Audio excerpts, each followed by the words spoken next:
Zoom in. Zoom in on the flour. At this point, we add the dry ingredients to the wet ingredients, Including along with finely chopped nuts and raisins. Cooking Cousins. Here Cooking we Cousins, go. here for you. Yeah, shortening and light brown sugar has been creamed together along with eggs already. Now let's zoom in here, sir. Come on in. Right here, Jim. Here we go. Ready? Can you see it, Jimmy? Okay, ready? Overhead Mix it chopsticks. up. Oh, beautiful. It's going to be delicious. It is. This is layer 1 and 3 of our tri-layer cookies. Darker than the middle layer. Yes. Tradition here. It's Our grandma's grandmothers recipe. were her favorites. And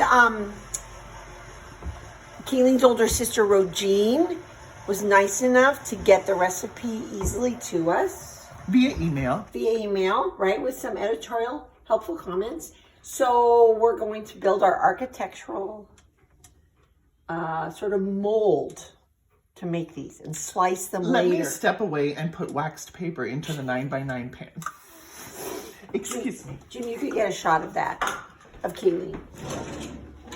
Cooking Cousins in consort. Brand new waxed paper. Oh, brand new, that's good.